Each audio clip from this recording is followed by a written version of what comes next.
We're building up godly men for a better tomorrow. This is On the Edge with Ken Harrison, where we inspire men of integrity to put faith into action together. Just before we get into today's episode, we'd like to invite you to subscribe to our weekly devotional group.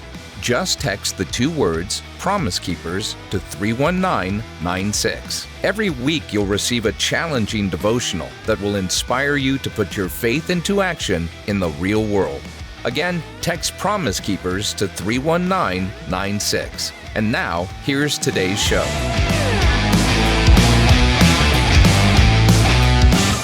So we're on the Edge podcast with Ken Harrison, talking to Senator James Lankford of Oklahoma about the election, about your true calling in the Lord, and about why we really need to care about what's about to happen in a couple of weeks on November 3rd. We need to vote. We need to get involved.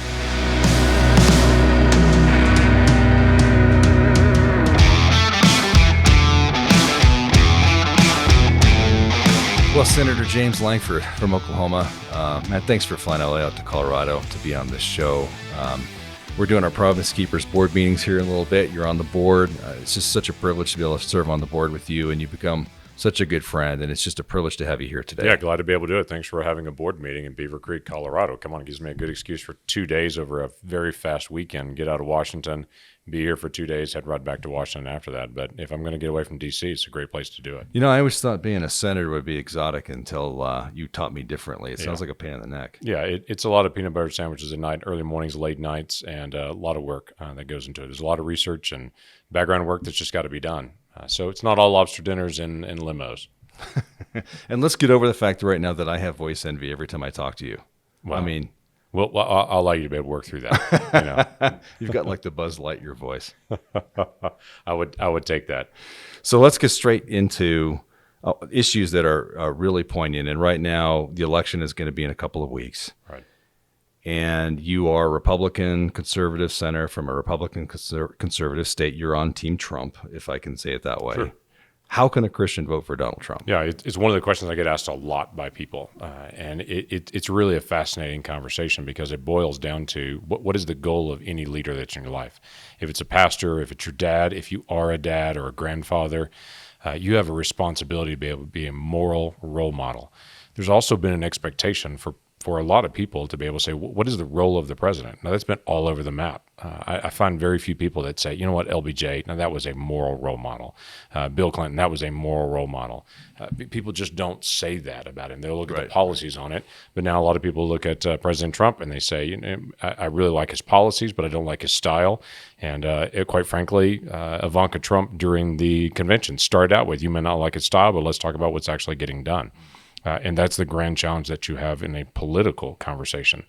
He's not a pastor. He's made that pretty clear. He and I have had a lot of spiritual conversations, though, to be able to talk about just his own personal faith journey and what that looks like for him. But we have this grand challenge. We have a set of ideas that drive us to be able to say, what are the ideas that are going to be out there? And how do you determine this? What's the right set of ideas for the country in the future? And that's where you've got to be able to make a decision. I'm tenaciously pro-life. I believe in the value of every single person, whether they're an infant in the womb or whether they're an adult. The only difference in those two people is time.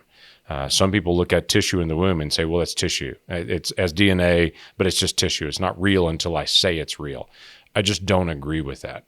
And so I'm very passionate about finding people that are also passionate about life. I'm passionate about the issues of freedom. I want to know that I have the ability to be able to live my faith and live my values, and my family can also do that as well, without any kind of restriction on that to be able to live my faith. That's a big deal. It's been a big deal for President Trump. I've seen him do it. I've seen him demonstrate it. Even recently in the peace accords, we'll call the Abraham Accords, where you've got Israel, United Arab Emirates, and the country of Bahrain, when they're sitting down and making an agreement for the first time in the history of those countries to be able to sit down and say, we're going to start doing trade. When you read the Abraham Accords, the very first paragraph is, we're opening up to religious liberty. Well, that's a remarkable thing for the Arab Emirates and for Bahrain to say, we're going to focus on religious liberty, that anyone could be there. In fact, their statement is, especially those that have Abraham in their heritage, that would be Christians, Jews, and Muslims. We want to make sure they all are able to be able to live their faith. That doesn't happen without a President Trump presidency to be able to push on that area and to be able to say that this is significant and it has to actually occur. You look at economic policies and the opportunities that are out there. Again, people will look at it and say, I don't like the way he talks about things. People that have had the opportunity to be able to see what President Trump has done for incarcerated individuals are a little shocked by it, quite frankly, because he actually looked inside prisons and said there's lots of people that are there that are spending a long time on federal charges that are nonviolent, and maybe we should review some of these. And we've done it. He actually passed something called the First Step Act that did several things that were pretty significant.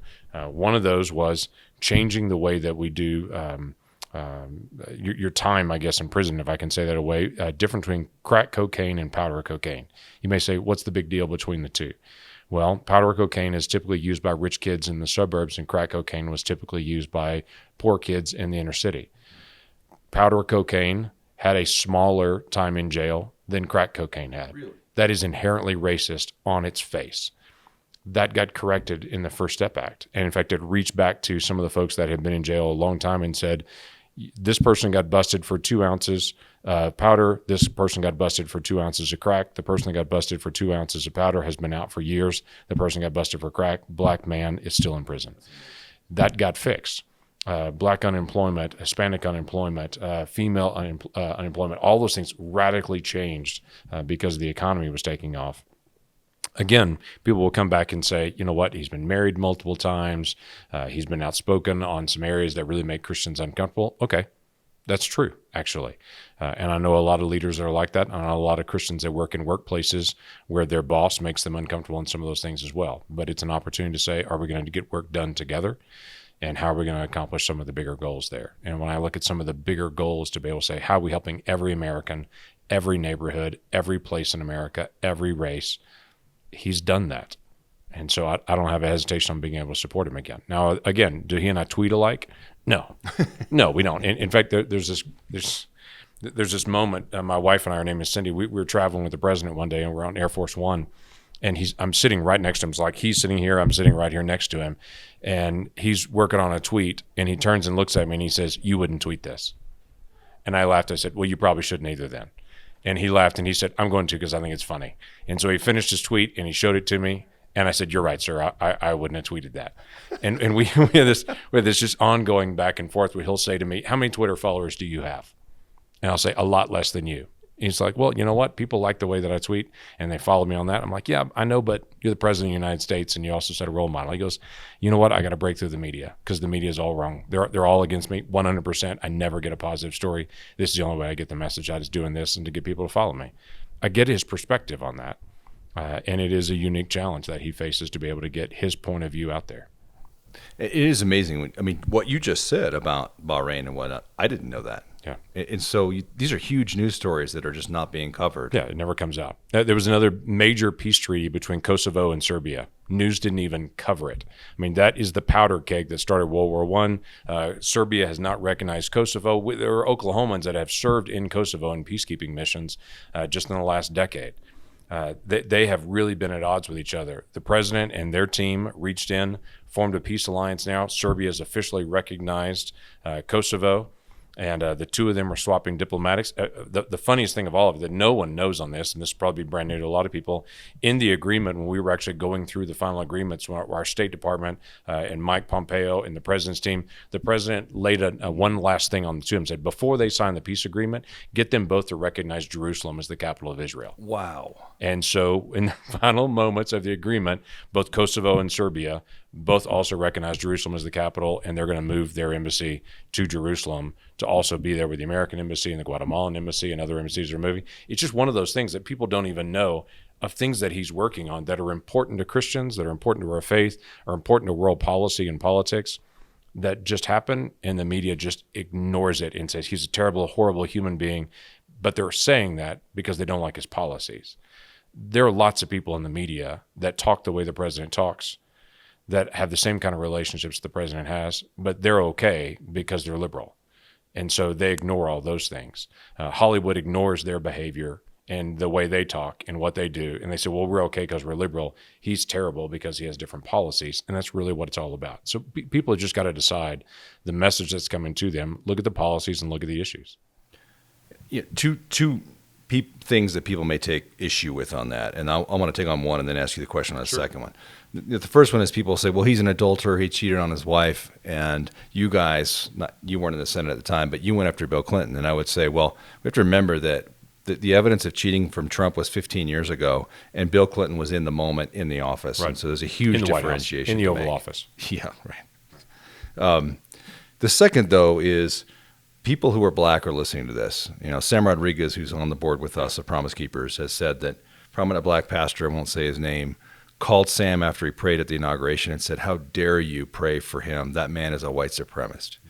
So if you're black and you're listening to this and saying, everyone knows President Trump is an avid racist, white supremacist, how could you possibly vote for him? You say what to that concern? So I've had the same kind of conversation with friends that are black pastors and other black leaders that have said to me, you know what, I feel like the Democrat Party has totally left me. I don't like their social values. I feel like they've played me for decades and decades. They've taken advantage of me. They've just assumed I'm going to be there. And so they'll say a couple of token things. They'll show up at some event and then walk away and do nothing. And his comment to me was, I'm ready to be a Republican, and then you gave me Donald Trump. And I feel like he's a racist. And I'm like, okay, wait. The president and I have actually talked about this. He's not a racist. The media says it over and over and over again because they know it's such a toxic phrase. They've just stayed on it and stayed on it. But people will say, okay, Charlottesville. Didn't the president say there were also good people on both sides of that? There are these crazy white supremacists that were there marching through. One of them drove a car through and killed people. And there were also people that were protesting there. And the president said there's good people on both sides. How can you say that about it? And I look at it and say, actually, I think the president was trying to say there, hey, on that street, while everything was happening, yeah, there were good people that were there. But the president said over and over since then, white supremacy is bad, is wrong, is evil. He said it over and over, but the media only runs the first statement, not the rest of it.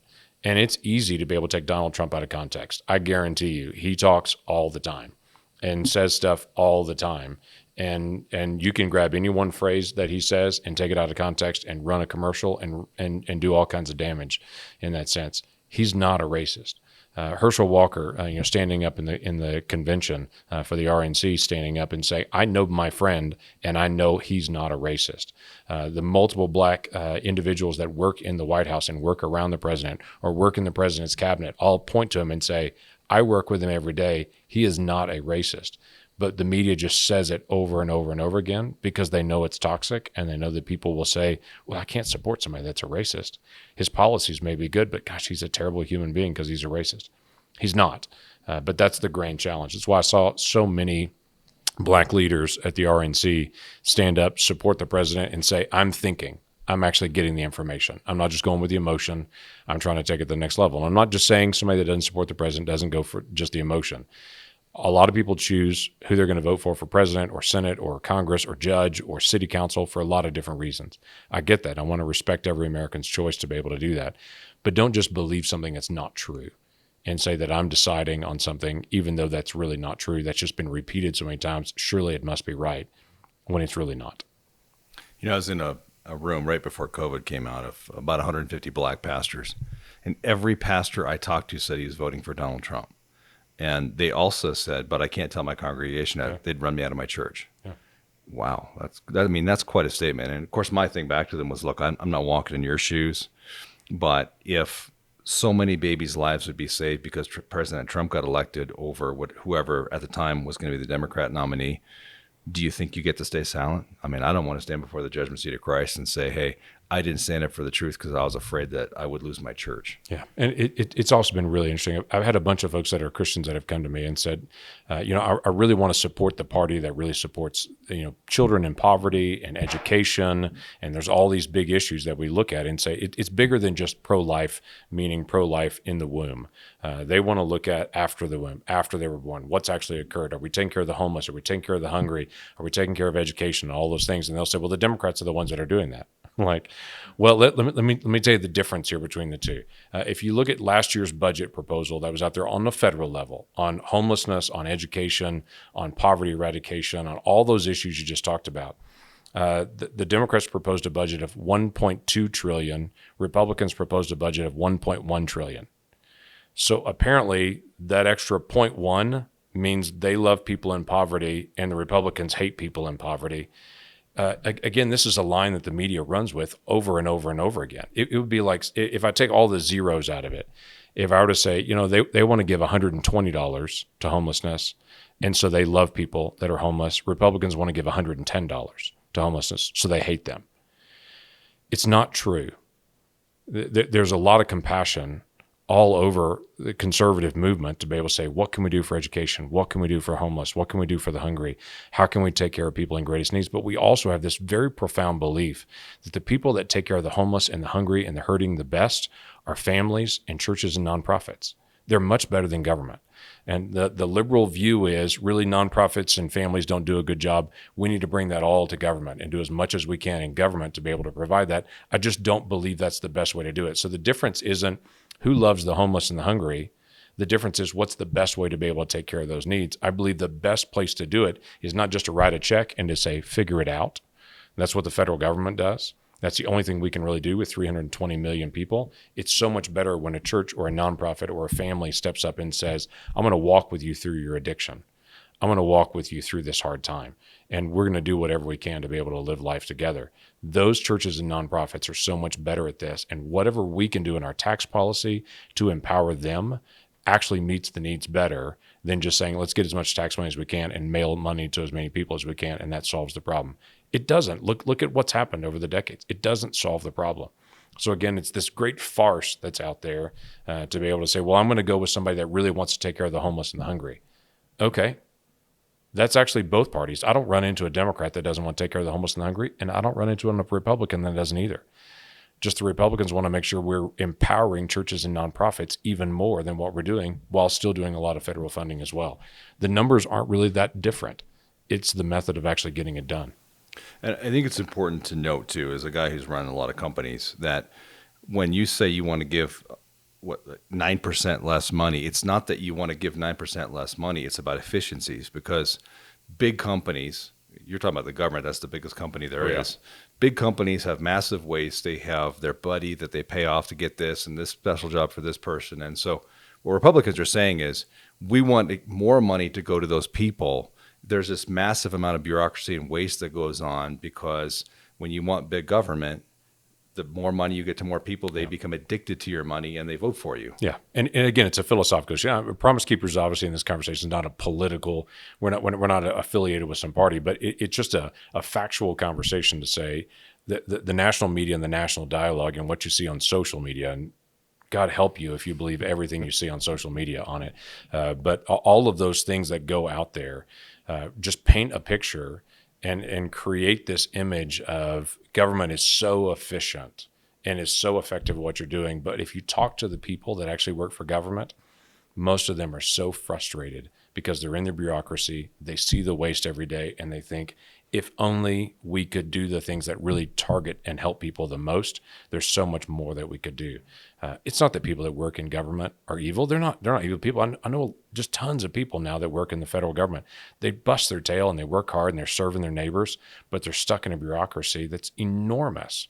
And they want to be able to do whatever they can to be able to help. And many of those folks work in government during the day, and on weekends and other times go volunteer at nonprofits because they know they're actually getting the work done.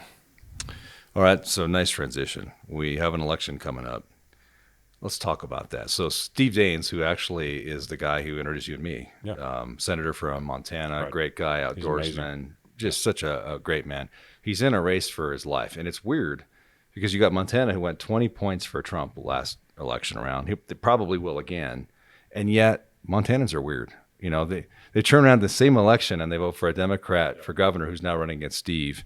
Talk about some of the really important races and why they matter so much, and also why does who controls the Senate matter so much? So let me take those in reverse. The Senate really does matter because it's not just different than the House. It's completely different than the House. A lot of people say, well, the House is on the south side of the building, the Senate's on the north side. And you started as a congressman. I did. So I started 4 years in the House, and then have now served 6 years in the Senate. So folks will say, you know, the House on the south side, the Senate's on the north side, but there's really no difference. It's just two bodies. They function different. Their rules are different. Their job is actually different. Where the House does just policy, all they do is legislation. But the major focus in the House is tax and spending. That is controlled in the House, and constitutionally, all spending, all tax has to begin in the House. So it's a major player in what happens in the spending in the country. In the Senate, we do both policy, because obviously we've got to also approve all that spending and budgets and everything else. But we also do personnel in the Senate. The House has nothing to do with personnel.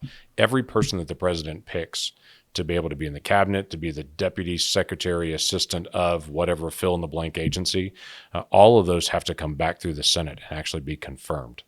So we do half of our time in policy and half of our time in personnel on it. So all the judges, for instance, and there's been a lot of conversation about judges.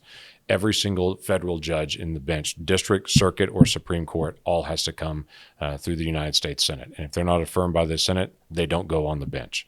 So the president actually picks them and says, this is the person that I want to be able to put there.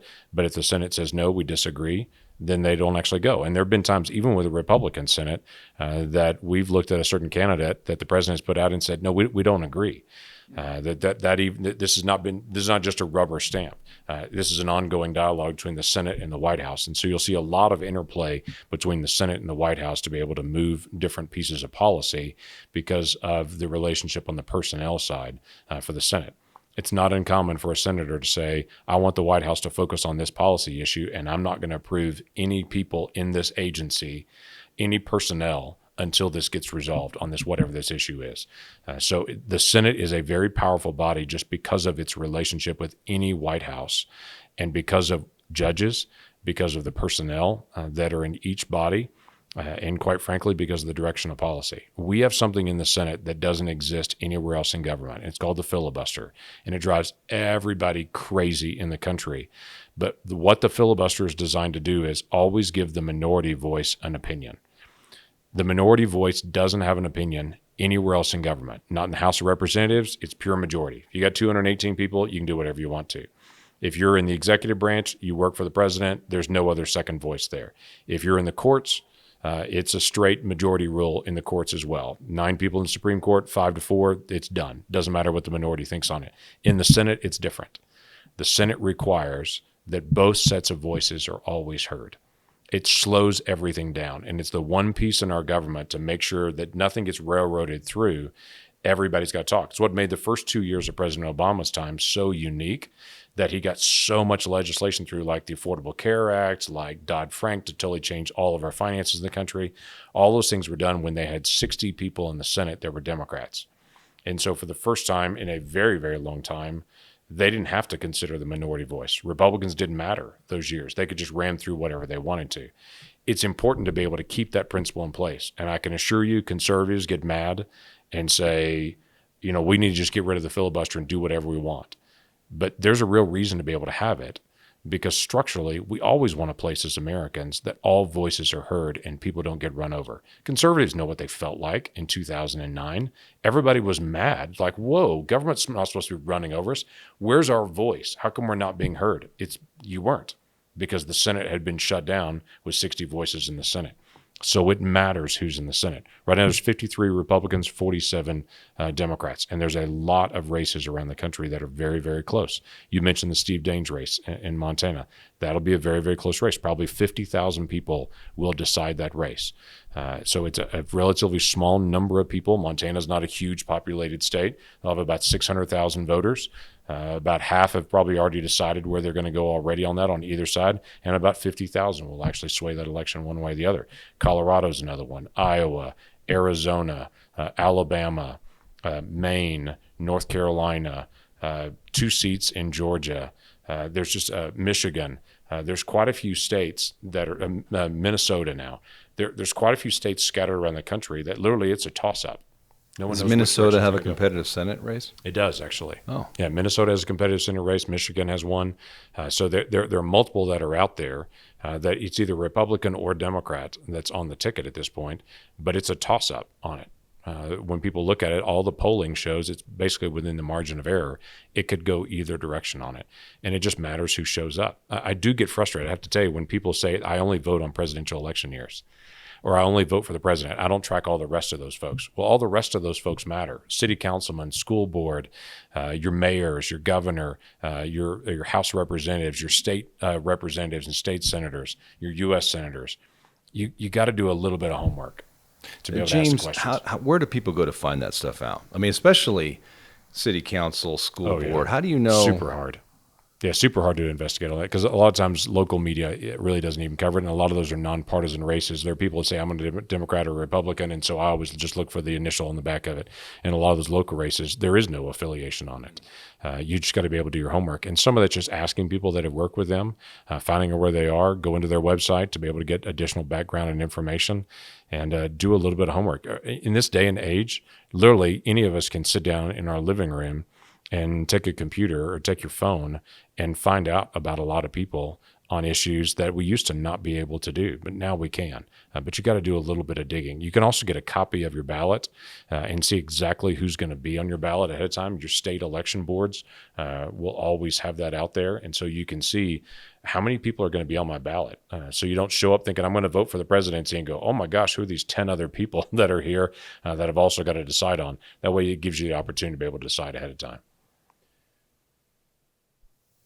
We hear a lot of stuff, and you kind of wonder, well, what's fear and what's real? And so two of the things that we've heard is you talked about the importance of the filibuster, and we've heard that if the Democrats take over the Senate, they're going to get rid of 200 years of Senate tradition. We've also heard that if the Democrats take the Senate and the White House, they're going to load the Supreme Court, because most people don't realize there's nothing magical about the 9 justices. The Constitution doesn't say. And they've said, we're going to put 20 justices to make sure that we just lock socialism in, lock abortion in, take away your gun rights. How realistic is that? So several Democrat senators have made the very public comment that we think the Senate or that the Supreme Court has become too politicized, and so we're going to just add in as many people as we want to be able to add in to make sure that we switch that'll it over. Take away all the politics. Which again is great. On its face, you think, okay, you're saying it's become too politicized, you're going to make it even more politicized. That's a real threat, because there's quite a few senators have made that public statement to say that's the direction I want to go. The second thing that's come out there that a lot of people haven't heard is there's several Democrat senators that have said the first thing that they want to do is also make Washington, D.C. a state, because Washington, D.C. votes 80% Democrat. And if they make Washington, D.C. a state, then they get 2 more Democrat senators. And right now, for instance, we have 53 to 47 on Republicans in the Senate. That switches immediately. The next comment was they feel like that Puerto Rico should become a state, because they will also get 2 Democrat senators from Puerto Rico, and that would add even more. And if they add Puerto Rico and Washington, D.C. as a state to guarantee 2 more senators on each side, I would tell you it's not because of their great compassion for Washington, D.C. or for Puerto Rico. Well, Puerto Ricans voted down statehood over and over again. Correct. They don't want the taxes. It's really all about gaining power in the Senate for them. It's really about making the declaration. And constitutionally, Washington, D.C. can't be a state. It's supposed to be a district, separate from any other state, not owned by any state. So the federal government's not under the guise of any state and has to be able to work that out. But they've been very clear. They want to be able to do statehood. And the reason on that is junk the Constitution. We want 2 more Democrat senators, and that'll give us a greater majority. And then we won't have to worry about negotiating other things. You take away the filibuster, you change the Supreme Court, you add 2 more senators from D.C., Republicans never see leadership in the Senate ever again. It's basically they can move through whatever they want to be able to move through at whatever pace they want to move it. And now that's not fear-mongering. Those are statements that have been made by Democrat senators. That concerns me, because it challenges us as Americans to say, I'm going to take away your ability for elections to swing.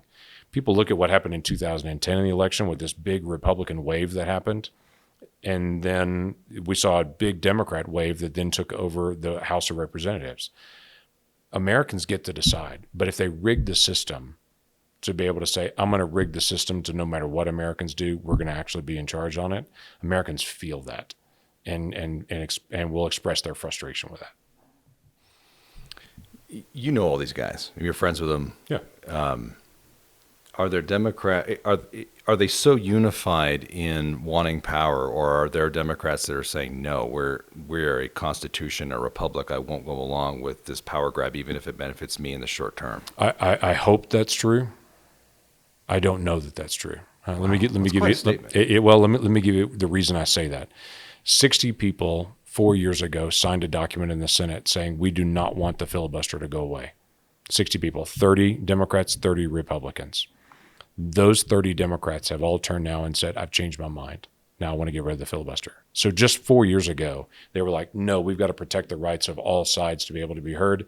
Now the liberal outside groups are pushing them so hard to say, if Joe Biden wins, and if we win the Senate even by one person, we want to get Joe Biden's agenda through. And the only way to do that is junk the filibuster and get through as much as we possibly want to get through.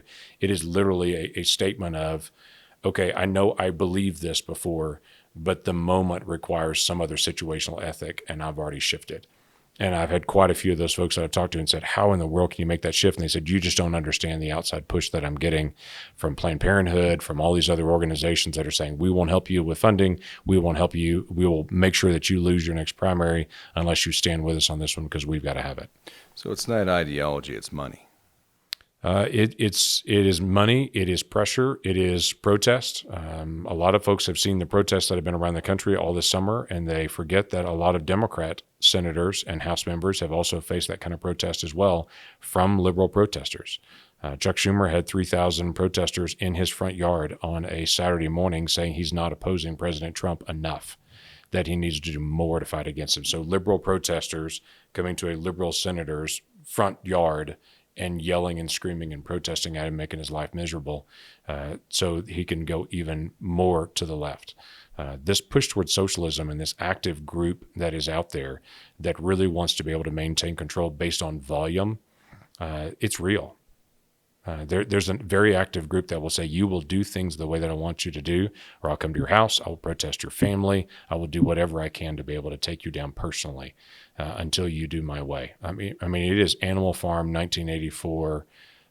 It's amazing to be able to see what has actually occurred with this socialist movement that is moving through the country right now. It is really about power, silencing people of faith, silencing people that disagree with a economic perspective, silencing people that want to be able to talk about debt and deficit. They have this, what they call this new monetary theory, where they believe the amount of debt in the American economy doesn't matter. We can print as much as we want to because we are the major currency in the world. So all this doesn't matter. And they just call it new monetary policy. I believe it does. I believe we're way over our head in debt and deficit right now. We've got to be able to address that. They would say, nope, we shouldn't even discuss that anymore. So there really is a dramatic difference. This is not just about liberal professors with an ideology in a university. This is a growing conversation that's happening among people all around the country to say the constitutional system that we have that has made us the envy of the world, that has made us the strongest, most powerful, wealthiest, most moral democracy in the history of the planet is wrong. And everything about it was wrong. And we need to be able to tear it down and redo it some other way. That's not theory anymore. That's real conversation about how to do it. Today's episode is brought to you through the generosity of Waterstone. For nearly 40 years, Waterstone has assisted givers in supporting their favorite charities, like Promise Keepers, by crafting customized, innovative giving solutions. Waterstone gift strategists stand ready to create your personalized charitable plan, utilizing business interest, real estate, appreciated assets, charitable trusts, giving funds, and more. These donor-specific giving strategies allow givers to bypass capital gains taxes, receive a fair market value charitable deduction, and have tax-free growth for years to come. Prioritize income, minimize taxes, and optimize your giving with Waterstone. Find out how to give and receive the most from your assets by visiting www.waterstone.org. And now, back to today's show. James, there's a lot of people listening to this, and they're really hearing your words, but they're also wondering who you are as a person, how credible are you? And I think it's important people know you never sought power. You're a pastor.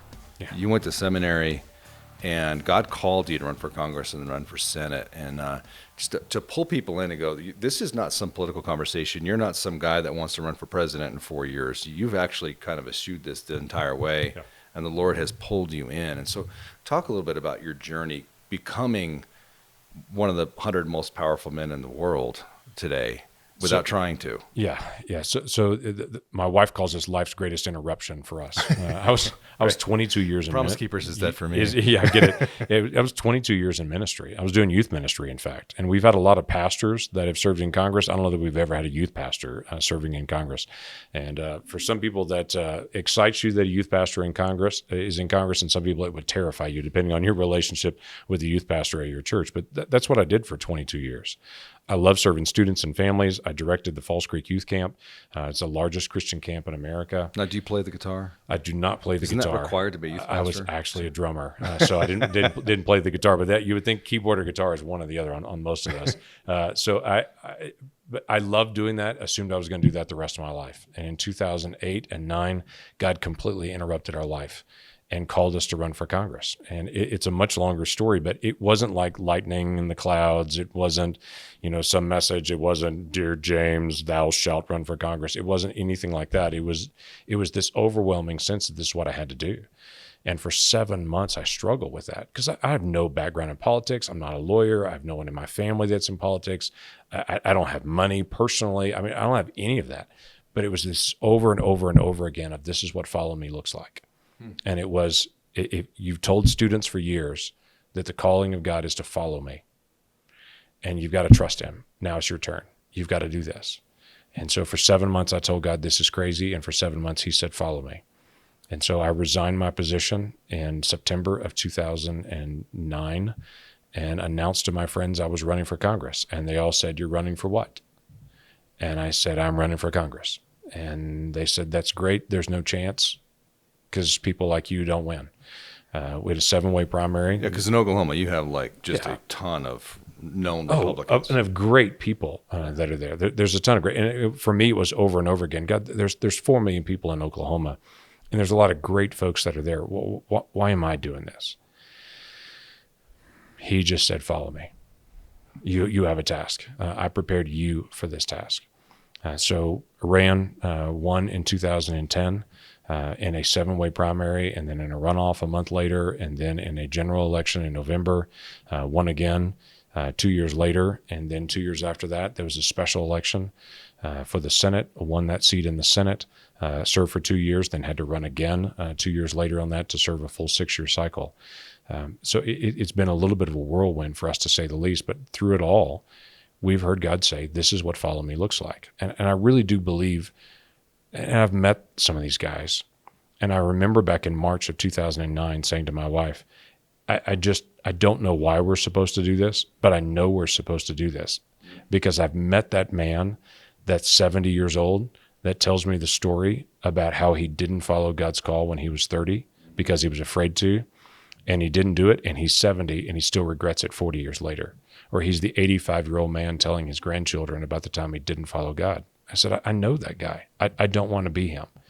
If God calls us to do something, we can't live in fear and say, "God, but I don't know how that would actually happen." We have to make the decision to say, okay, if this is what you're really calling me to, I'm going to trust you with the result and where we're going to go from there, but I'm going to do it with all my might. My worst case scenario is to be elected into Congress and to be ineffective at the job, because then people would say, don't ever hire a Christian in politics because they can't get the job done.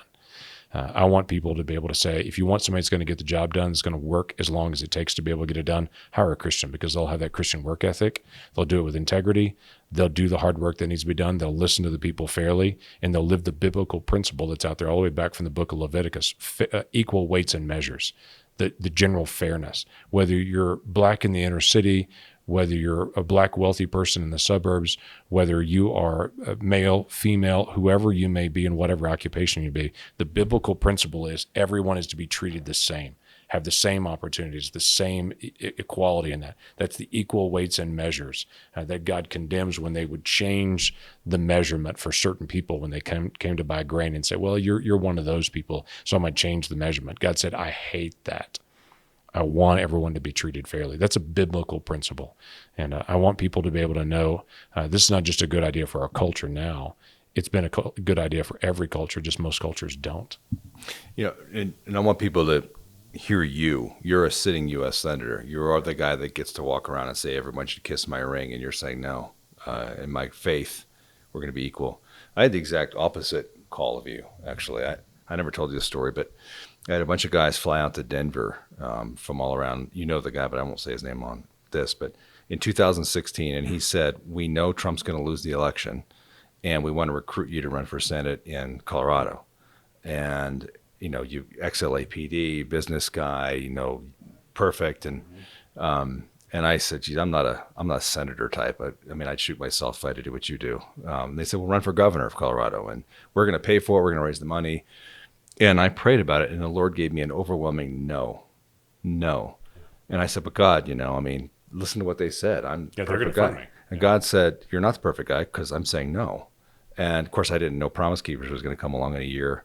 And so it's important. You were called to run for government. God specifically called me not to run for government. And I think as people listen to this and think, where do I end up in God's will? It's so important that we pick up our cross daily and follow him, not what I want, Lord, but what you want. And man, I'm so glad to get here to be at the Promise Keepers board meetings, and God has just blessed us with such awesome board members. It's been such an honor and a privilege, way better than being a stupid senator. Yeah, it's a lot more fun to be able to do this.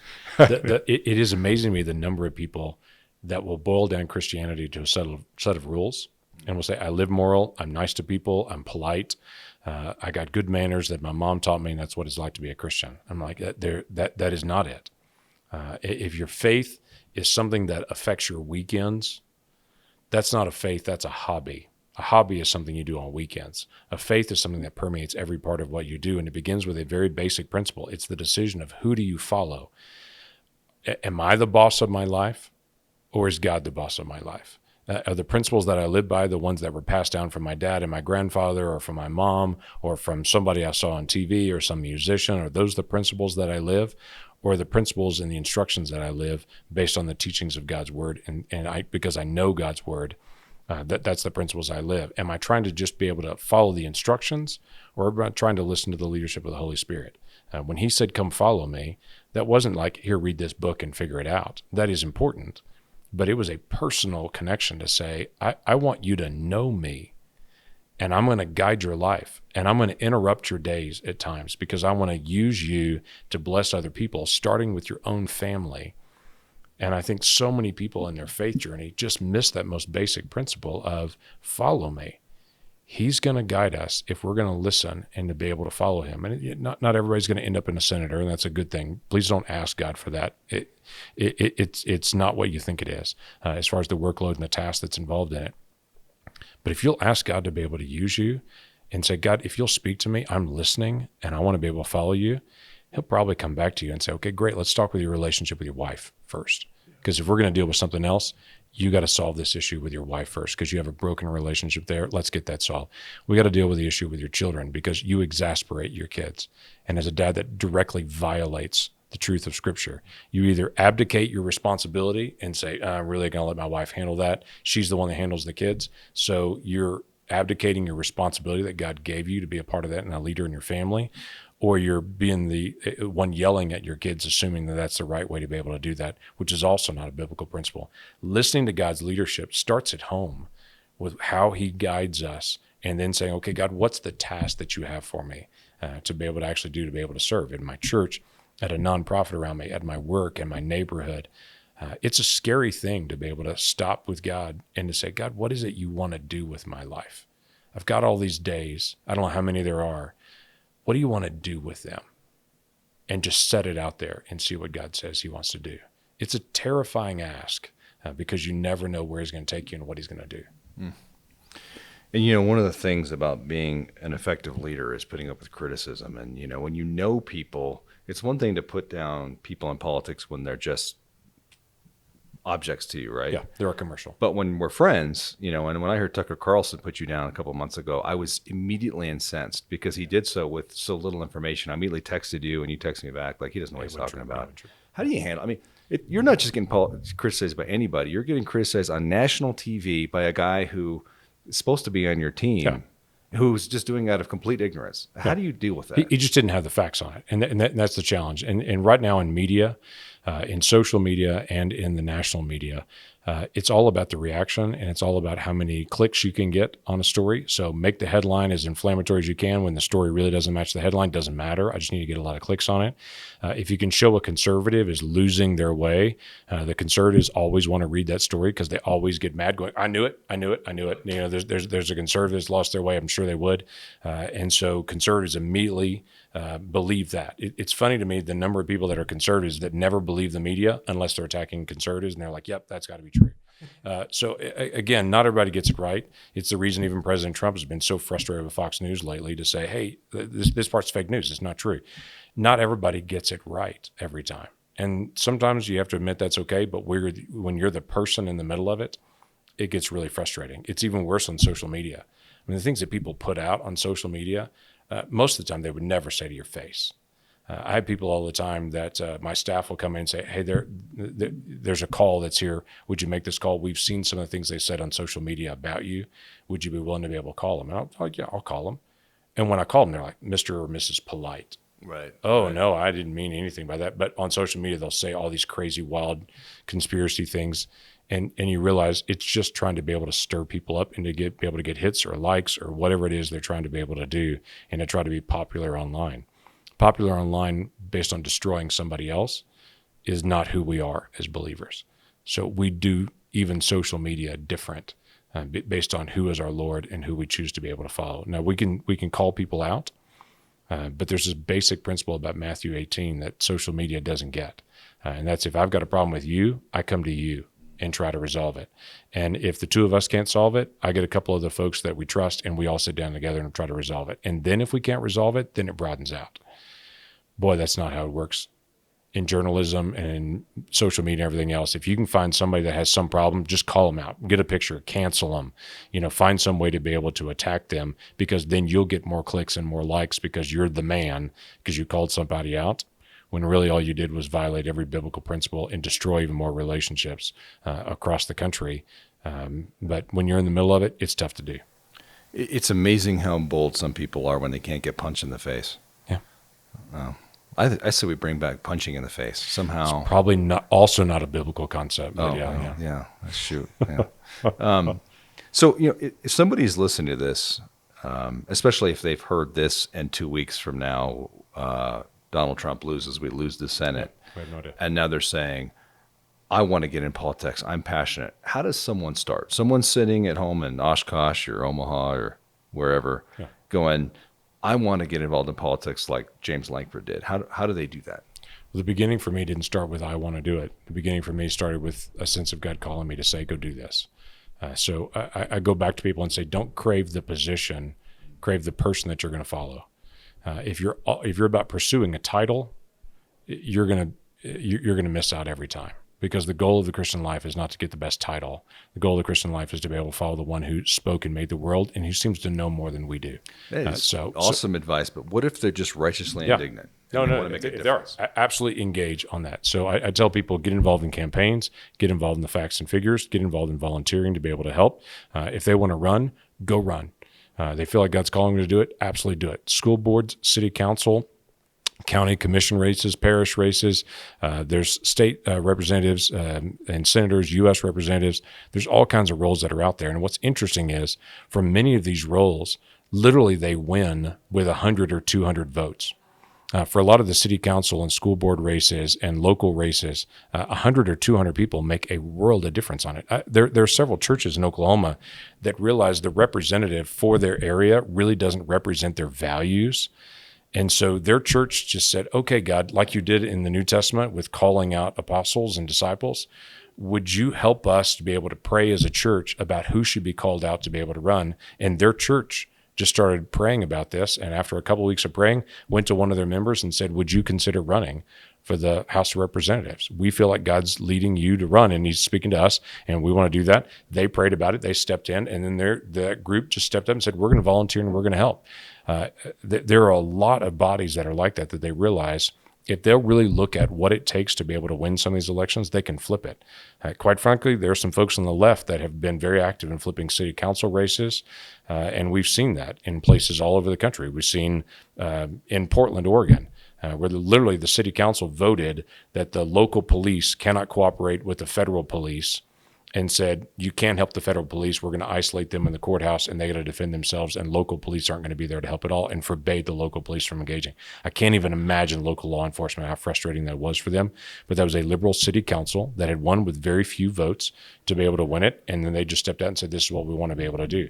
So if somebody wants to be able to step out and run. Go honor God with what you do and how you do it. But go engage in it. And you'll find that if you'll go do the work, there's work to be done. One quick statement. I've had lots of folks when I first ran said, you left ministry. You're in ministry for 22 years. You left ministry. So my comment to them was, I haven't left ministry by far. In fact, if you look at the Old Testament, 36 of the 39 books in the Old Testament were written to, by, or about a political leader.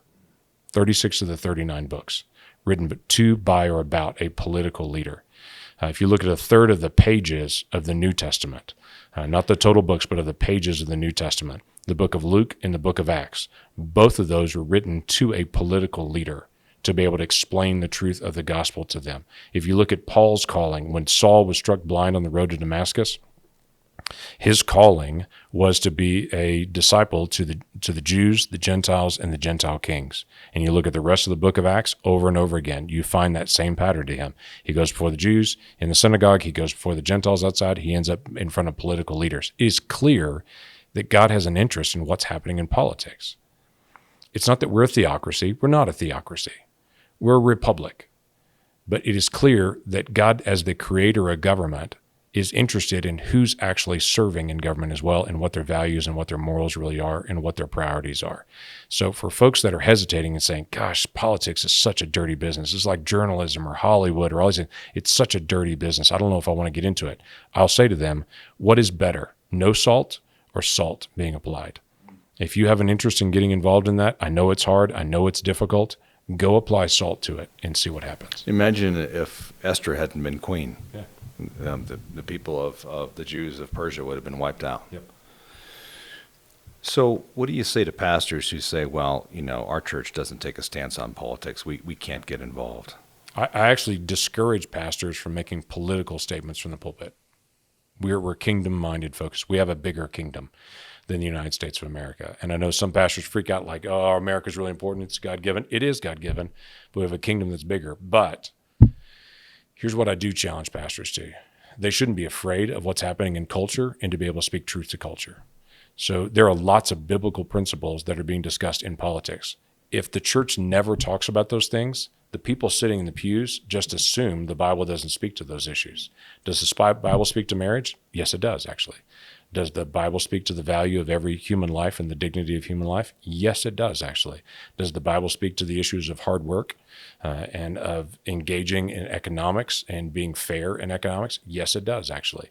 There are political issues that we look at now that are actually biblical truths that are built into that.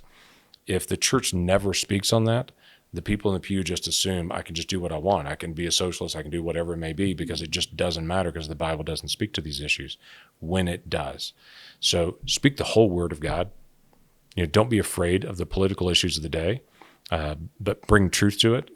Bring a biblical worldview to it. I'm not saying preach from the newspaper, but if there's a big issue that's happening in culture right now, the people that are sitting in the pew expect the pastor to be able to speak to, what does the Bible say about this issue?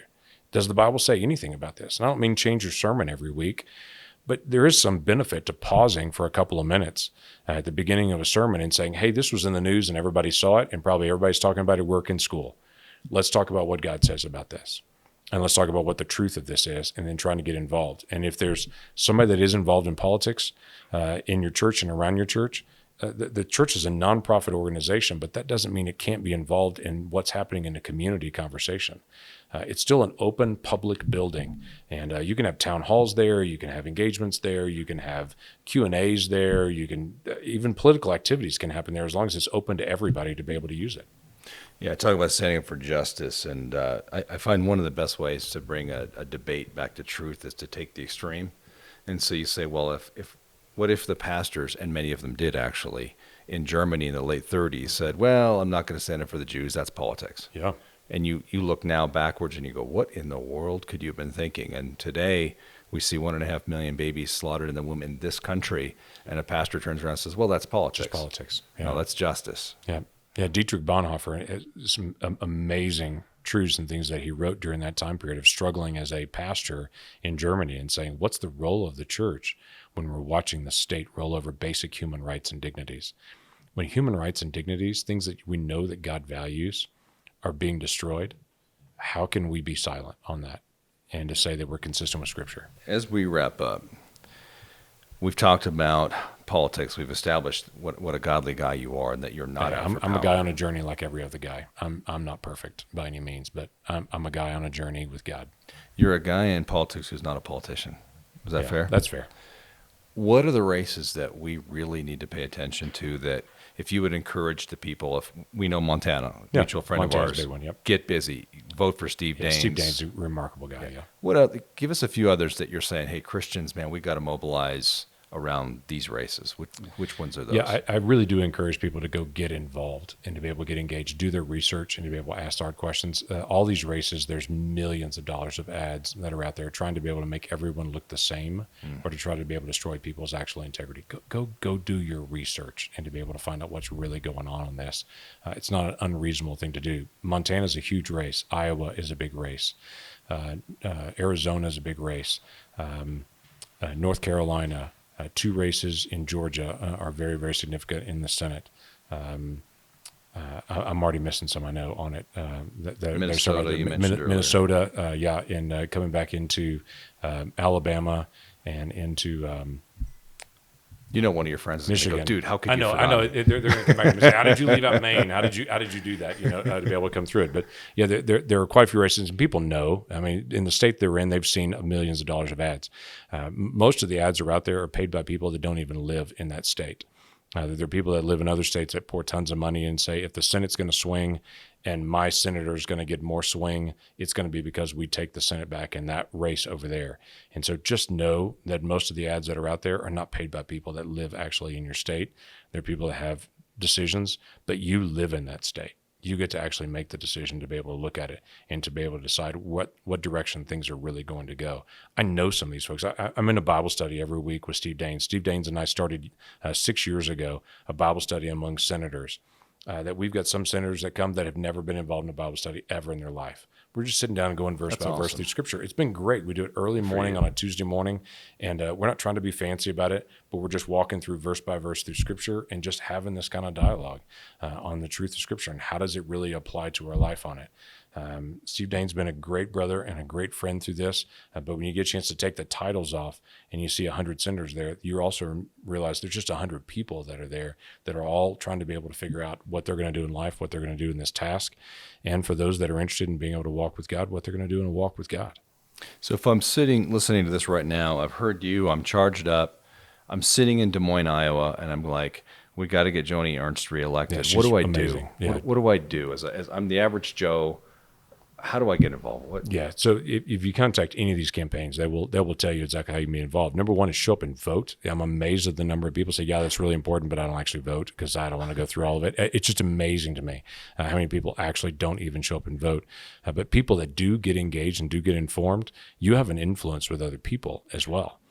You can turn to 5 other people and say, hey, have you voted yet? I voted for Joni Ernst, for instance, in Iowa. I voted for Joni. And so what have you voted yet? And I said, I don't know who to vote for. I mean, it's amazing the number of people that I meet. I met a guy when I came into the airport in Colorado, and I told him, hey, I'm a great friend of Cory Gardner. Do you know about Cory Gardner and the race? It's a big race here. And he's like, yeah, I haven't been following any of this. I don't know. Is there a race coming up? I'm like, really? There's $80 million in ads that are being poured into Colorado. You would think it's everywhere, but still a lot of people are like, yeah, they just all confuse me. I don't want to do it. Talking to other people and saying, okay, here's why this matters, and here's who I'm voting for. There are a lot of people that say, okay, if you trust him, you've already done the research. I'm glad to be able to step up and do that as well. People should use the influence that God has given them for good and to be able to stay engaged in that. So that's why the ground game they always talk about, the grassroots is so important, because the average Joe can go out there and convince 4 or 5 people. That can make a monster difference in a statewide race. Correct. I've seen lots of races that have been won or lost based on 2 or 3 people per precinct in a state. Amazing. 2 or 3. We had a race in Oklahoma this last year that it was 15 people made the difference between the two. 15. So the numbers can get really, really small as far as the difference here. So for all the folks that say, hey, my vote doesn't matter, no one really cares, there's millions of votes, not in that race, there's not. In that race, it really does matter. And just ask Broward County in 2000. Oh, yeah. How much a vote mattered. Yeah. And I hope we don't have another 2000 year. And there's a real chance that when the presidential election's come and gone, at late night on November the 3rd, we don't know who won. Because we'll have so many mail-ins, so many other ballots coming in. It could be weeks before we know who wins the presidential election this year. Amazing.